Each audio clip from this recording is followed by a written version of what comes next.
নমস্কার। আপনারা দেখছেন জেটিভি বাংলা। আমি নারায়ণ। আমার সঙ্গে রয়েছে জেটিভি বাংলার পরিচালক জয়ন্ত বর্মন। আজকের আমাদের আলোচনার বিষয় হচ্ছে আমাদের যে রাষ্ট্রপতি আছে, রাষ্ট্রপতি আজকে অনেকদিনের প্রোগ্রাম, সেটা অনেকদিন আগেরই প্রোগ্রাম। আমাদের পশ্চিমবাংলা, বিশেষ করে উত্তরবাংলা আসার কথা, শিলিগুড়িতে। তো ওনার সঙ্গে আজকে যে ধরনের ব্যবহার তৃণমূল কংগ্রেসের সরকার চালালো, এতে মোটেও মনে হয় না যে তৃণমূল কংগ্রেস আদিবাসী মহিলাদের সম্মান করে বা আদিবাসীদের সম্মান করে, সাঁওতালদের সম্মান করে। এই নিয়ে আজকে আলোচনা শুরু করছে জয়ন্ত বর্মন।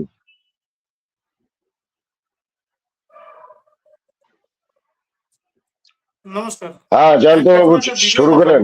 তারপর আলোচনা আসবো। ঠিক আছে। কয়েকদিন আগে আমাদের ভাইপো, মানে আমাদের বলতে না, পিসির ভাইপো, মানে বেশি দিন, 2-3 দিন আগের কথা। ওই ঠিকই আছে, পুরা পশ্চিমবঙ্গের যেমন ভাই কইবি। হ্যাঁ, কি বলেছিল আমি শুনো, তারপরে বলছি আমি।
কিছু টেকনিক্যাল ইস্যু আসছে।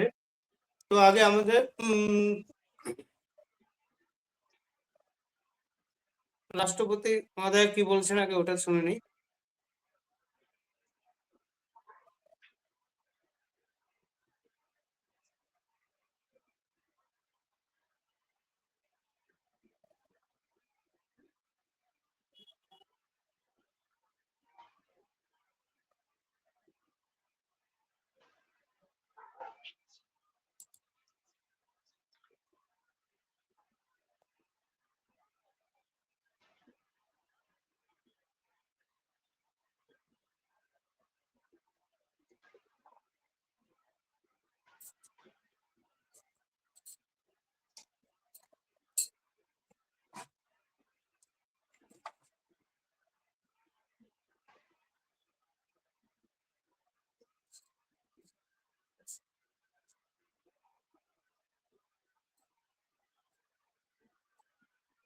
জল দিয়ে তো এক গ্লাস। তাহলে ঘুরে বেড়াচ্ছেন, তাকে পুরস্কৃত করা হচ্ছে, নানান পদবি দেওয়া হচ্ছে। এই একই জিনিস দেশের রাষ্ট্রপতি বলেছিল এই কথাটা, শুনে নাও।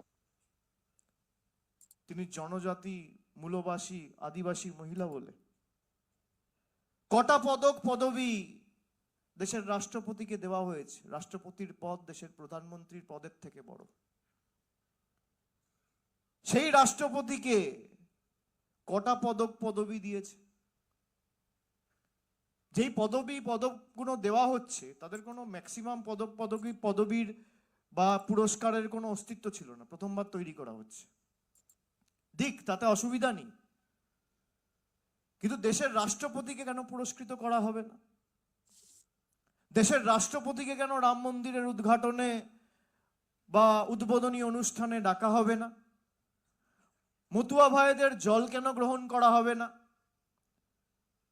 জোর জবরদস্তি মতুয়া ভাইদের নাম কেটে দেওয়া হবে? বিজেপির প্রতিনিধিরা শান্তনু ঠাকুর হোক বা অসীম সরকার, তারা বলছে এরা মরলে মরুক।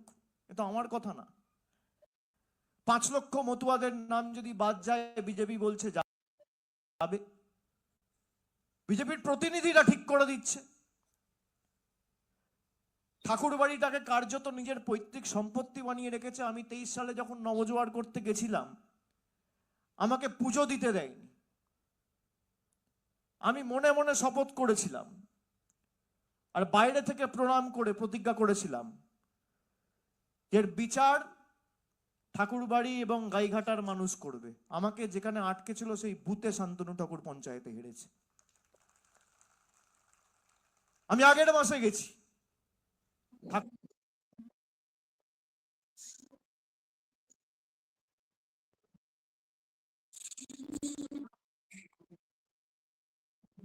আর দেখো আজকে কি হলো, দেখো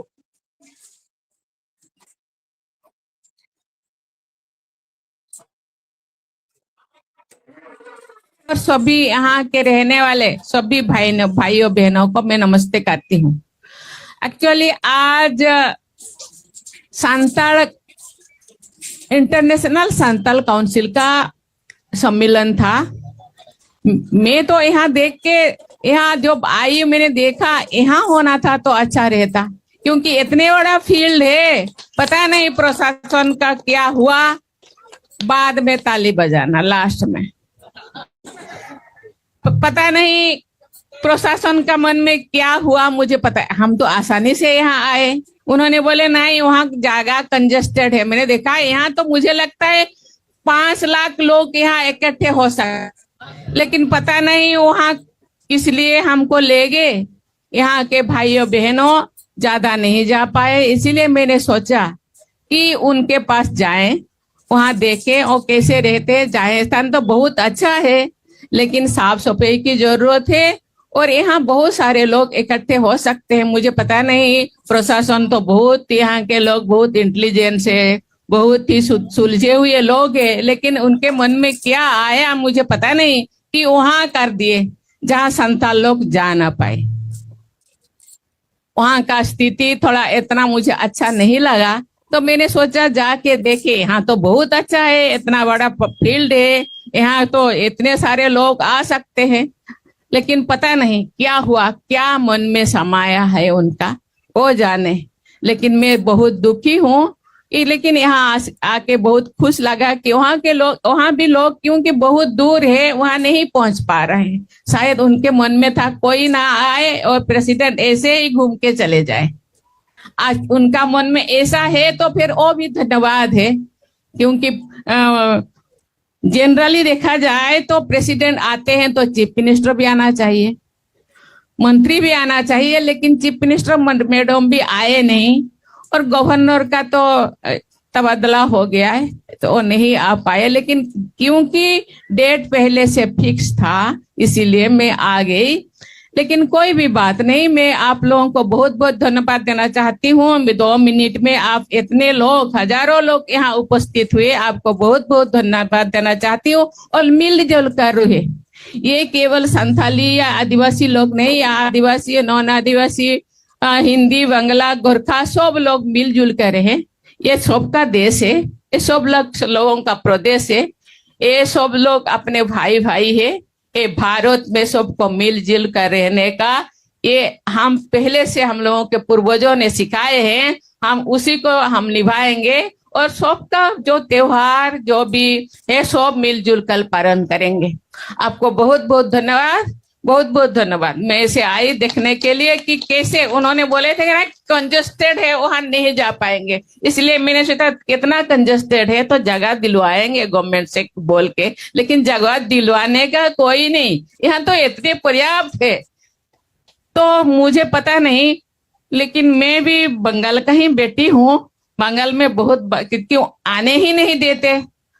ममता दीदी मेरे बहन भी है, छोटे बहन है, पता नहीं मुझे कोई गुस्सा किए होंगे इसीलिए वहां जाके प्रोग्राम करा। कोई बात नहीं, कोई गिला नहीं, कोई शिकवा नहीं, लेकिन वो भी आवाज रहे, आप लोग ठीक रहे। Thank you, thank you, thank you.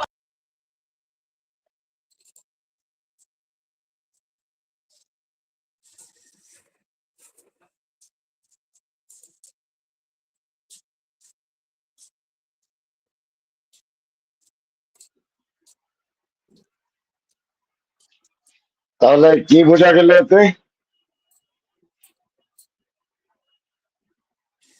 এতে বোঝা যাচ্ছে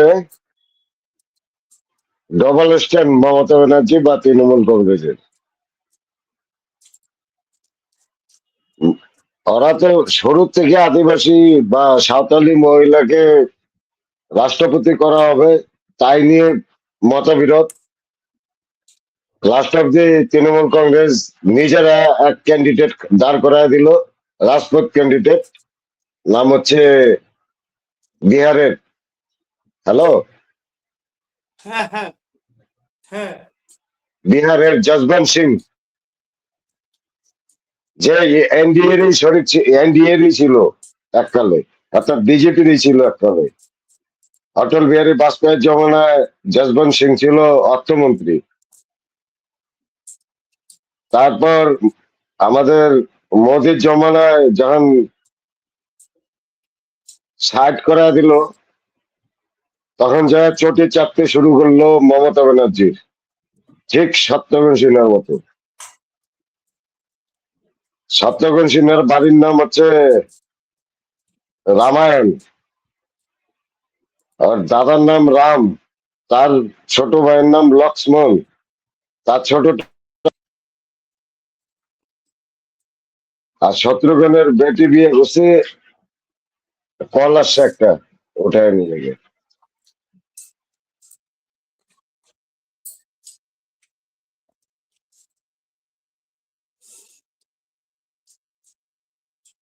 এই হলো আমাদের মানে ভাইপোর কথাবার্তা শুনলেন।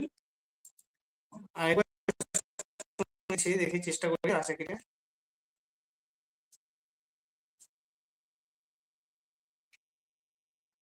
দেখছি প্রধানমন্ত্রী বিদেশ যাচ্ছে, তো ইনার কথাবার্তা হিসাবে যা মনে হচ্ছে তাকে পুরস্কৃত করা হচ্ছে, আর যা করলো, হ্যাঁ, এরপরে দর্শক বলে দেবে আর কি করলো কি না একই করলো। জিনিস দেশের রাষ্ট্রপতির ক্ষেত্রে প্রযোজ্য নয় কেন? হ্যাঁ, হ্যালো, হ্যাঁ হ্যাঁ কন্টিনিউ। কন্টিনিউ। তারপর হচ্ছে আমাদের যে মমতা ব্যানার্জি যে আছে, মমতা ব্যানার্জি কি করলো, আর দল বলকে দাঁড় করায় দিল যশবন্ত সিং এর উপর, ও শত্রুঘ্ন সিনহাতে। আমি আলোচনা কোথায় ছিলাম? শত্রুঘ্ন সিনহায়। শত্রুঘ্ন সিনহা একদিন বিজেপিতে হ্যাঁ ছিল, ছিল তো, বিজেপিতে ছিল। বিজেপিতে যখন ভ্যালু পাইতে, মানে ভ্যালু দিচ্ছে না শত্রুঘ্ন সিনহাকে, কারণ ওর কাজকর্ম ভালো লাগছিল না ভারতীয় জনতা পার্টি শুরু থেকে, মানে একটু কেমন যেন ডোগলাপন্থী দেখাচ্ছিল, ওই রাষ্ট্রবিরোধী শক্তির সাথে হাত মেলাচ্ছিল। ওর বেটি তো যায় মুসলমানের সাথে বিয়েই করছে, জানিস তো, এক সালা মৌলবাদীর সাথে বিয়ে করেছে, সোনাক্ষী সিনহা, জানিস? মানে ওর ঘরে, ওর চালচলন আগের থেকে মানে বিগড়ে গেছিল, বুঝছিস? রাষ্ট্রবিরোধী সংঘভঙ্গ দেখে বিজেপি ওকে আগেই সাইড করে দিছে। সাইড করে দেওয়ার পরে যায় কংগ্রেসের কিছুদিন সোনিয়া গান্ধীর চপ্পল টপ্পল চাটার পর ওখানে চান্স পাইলো না, জিততে পারলো না। পরে মমতা ব্যানার্জির চটি চাটা শুরু করলো। তারপর কিছু জাহাদিরা মিলা ভোট টুট লুচা টুচা ওকে সাংসদ বানায় দিল।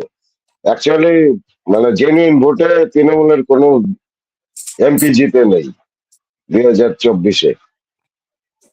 ভোট টোট লুচা মুচা তো সাংসদ বানায় দিল আমাদের হিসেবে। টিএমসি, বাংলাদেশে টিএমসি আছে, টিএমসি পার্টিটা যে আছে, টিএমসি হ্যাঁ, পার্টিটা যে আছে, আমাদের রাষ্ট্রপতিকে কি রাষ্ট্রপতি মানে না নাকি? অবৈধ সরকারটাই অবৈধ, ও কি জানবে প্রটোকল কাকে কয়? এই সরকারটাই অবৈধ সরকার, জবরদস্তি গায়ের জোরে সরকার বানায় রাখছে, এত বড় মানুষের বড় ভোটে ভাষণ দুদিন সরকার আগে না। দিল, এত আর বড় আজকে বড় দেখছি কি ভাষণ, করলো, এটা কি ভালো করলো? এ তো আমাদের মানে পুরো এটা ফ্লপ বাঙালির ভাষণ। মাথা হেড করে দিছে। হ্যাঁ, ভাষণটা তো পশ্চিমবঙ্গের মাথা হিন্দিতে হেট দিছে করে না, দিচ্ছে পুরো এটা। অল ওভার ইন্ডিয়া শুনছে। হ্যাঁ, মাথা হেট করে দিচ্ছে অনেকদিন আগের থেকেই, পশ্চিমবাংলার মাথা এরাই হেট করে রাখছে। একটা পশ্চিমবাংলার পাবলিক ভোট মানে দিতে পারে না, এর চেয়ে মাথা হেট আর কি আছে? লোকতন্ত্র প্রয়োগ করতে পারে না পশ্চিমবাংলার মানুষ। কলার টাইনে নিয়ে, কলাটের ধৈর্য টাইনে নিয়ে হাতে কালি লাগায় ছেড়ে দিচ্ছে পঞ্চায়েত ভোট গুলোর মধ্যে, লোকাল বডি ভোট গুলো।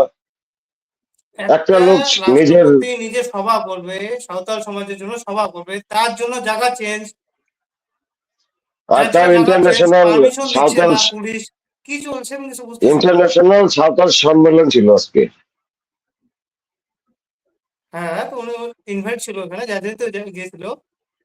হ্যাঁ হ্যাঁ, আরে পুলিশ প্রশাসন তো এই সব প্রথমত অবৈধ ওনাকে রিসিভ করার গুলো জন্য আসলো না। রিসিভ করতে হয়। দ্বিতীয়ত প্রটোকল হচ্ছে পারমিশনই দিল না, একজন, যেখানে হওয়ার কথা ছিল ওইখানে জানে অন্য জায়গায় দিচ্ছে, যেখানে যদি মুখ্যমন্ত্রী মানে আসতে না পারে, পাবলিক যেতে পারবে না। এটার নিয়ম হচ্ছে যদি মুখ্যমন্ত্রী না, রাষ্ট্রপতি কোনো রাজ্যে যায়, সেই রাজ্যের মুখ্যমন্ত্রী নিজে রিসিভ করে। যদি রিসিভ না, প্রটোকলটা বলছি, যদি রিসিভ করতে না পারে, তাহলে তারই মন্ত্রিসভা থেকে একজনকে প্রতিনিধিত্ব করতে পাঠানো হয়, সে রিসিভ করবে। এখানে ছিল গৌতম দেব, ওই জানে কি? শিলিগুড়ির মেয়র, ঠিক আছে, শিলিগুড়ির মেয়র ছিল এখানে। আর বিধাননগরে হওয়ার কথা ছিল ইসেটা, অনুষ্ঠানটা। তারপরে ওই এয়ারপোর্টের কাছেই একটা ব্যবস্থা করে দিছে, মানে এদিক দিয়ে নাইমা এখানে বিচার কথা কয়ে জন্য চলে যায়। কিন্তু দ্রৌপদী মুর্মু একদম নিম্ন গরিব ঘর থেকে উঠে আসা মেয়ে ছেলে বা মেয়ে, আহ বেশি দূরেরও না মেয়ে, আমাদের উড়িষ্যা, আমাদের পশ্চিমবাংলার বর্ডারেরই মেয়ে।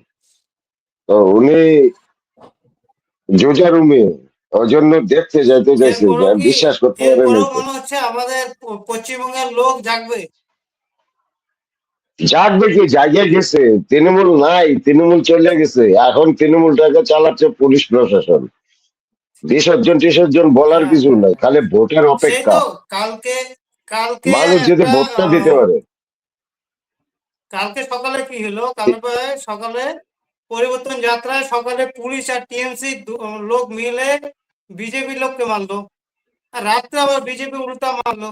এখন কি এইবার কি এরকমই চলবে নাকি, একজন একজনকে মারপিট করে হবে নাকি? এবার এবার এবার যদি উল্টা যদি না মারতে পারে বিজেপি, বিজেপি যদি পাল্টা না মারতে পারে, তাহলে মানুষ বিজেপি ছেড়ে দিবে, বিজেপি করবে না।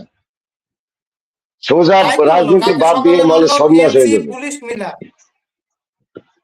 আর পাল্টা মারতে কালকে হবে, রাত্রে আবার বিজেপিকে বিজেপি পাল্টা লোক মারতে মারলো, হবে এখন। পুলিশকে সব মিলে। বিজেপিকে পাল্টা মারতে হবে, কারণ তৃণমূল নাই, তৃণমূল নাই, কিছু গুন্ডা টুন্ডা আছে আর পুলিশ আছে। এখন বিজেপি তৃণমূলের থেকে বেশি ডান্ডা নিয়ে বেরোতে হবে আর মারতে হবে। চর মানে তুই এক মারেগা हम চার মারেঙ্গে করতে হবে বিজেপিকে। পুরা এমন মার, এমন কেলানি দিতে হবে, জয় বাংলা করে দিতে হবে এদেরকে। জয় বাংলা মানে জানিস তো, যেভাবে এসে জয় বাংলা হয়ে গেছে, ওই যে আহ, আওয়ামী লীগ জয় বাংলা হয়ে গেছে বাংলাদেশে, ইসে জয় বাংলা হয়ে গেছে, সে কি নাম, হাসিনা জয় বাংলা হয়ে গেছে। কিন্তু মানে একটা ভাষা আছে ওখানে, এখন জয় বাংলা কওয়া মানে একেবারে কেলানি দিয়ে বাইর করে দেওয়া হয় এলাকার থেকে। তো এখন তৃণমূলকে একেবারে জয় বাংলা করে দিতে হবে, মানে কেলানি এমন ভাবে দিতে হবে, এলাকা ছাড়া করতে হবে। আর আমাদের যে মানে বিজেপির যারা এখনো মানে নেতৃত্ব দিচ্ছে, নেতৃস্থানীয় লোক, আমি মনে করি প্রতিটা এলাকায় এলাকায় বকিল মানে লিগ্যাল অ্যাডভাইজার, লিগ্যাল সাপোর্ট দিতে হবে বিজেপির কর্মীদের। তাছাড়া বিজেপির কর্মীরা কোথেকে জোরটা পাবে? কেলানি দেওয়ার জন্য বিজেপির লোক রেডি আছে। কিন্তু লিগ্যাল সাপোর্ট দিতে হবে বিজেপিকে, ভাবতে হবে বিজেপির নেতৃত্ব এই বিষয় নিয়ে। আর তুই যেটা করলি যে আমাদের এই সে রাষ্ট্রপতিকে অপমান করা, আজকে নতুন অপমান না, ভোটের সময় থেকে অপমান শুরু করছে এই আমাদের দ্রৌপদী মুর্মু, অর্থাৎ সাঁওতাল মুখ্যমন্ত্রী, আদিবাসী মুখ্যমন্ত্রী হওয়ার জন্য এদের পেটের ব্যথা। তারা একজন রাজপুতকে জিতাতে পারে না, দেখে এদের মাথা খারাপ হয়ে আছে। যেমন ভোটের সময় ভোট বিপক্ষে দিছে, ভোট দেয় নাই, বিজেপির ভোটে তো চলো, হয়েছে নির্বাচিত, ঠিক আছে। ভোট দেয় নাই। তারপরে আবার ওদের এক মন্ত্রী কি করছে, ওর নাম হচ্ছে অখিলগিরি, ওই কারাগার মন্ত্রী। ঠিক আছে, এই ও ব্যাপারে বলতেছিল যে আগে আরো আলোচনা করবো। ঠিক আছে, আজকে এতটুকুই থাক। হ্যাঁ, আজকে এতটুকুই। তো কালকে আলোচনা করবো নমস্কার। ওই ধর্ণা মঞ্চ সবাই সাবস্ক্রাইব করবো, বনাম আমাদের ভিডিও যদি ভালো লাগে রথযাত্রা। সাবস্ক্রাইব করবো, অবশ্যই দেখতে পারবা। ফেসবুকে আমরা অলরেডি ফেসবুকেও লাইভ চলছে, ইউটিউবেও লাইভ চলছে। কালকের থেকে নারায়ণদার আইডিও ফেসবুকে লাইভ হয়ে যাবে। এরপরে কথা হচ্ছে কি, কালকে থাকবে কি প্রোগ্রাম, প্রোগ্রাম হচ্ছে একদিকে রথযাত্রা, বিজেপির রথযাত্রা বনাম মমতা ব্যানার্জির ধর্ণা, হ্যাঁ, ঠিক আছে, আর সাংবাদিকদের ভূমিকা। ঠিক আছে, হ্যাঁ, বাই। By, good night.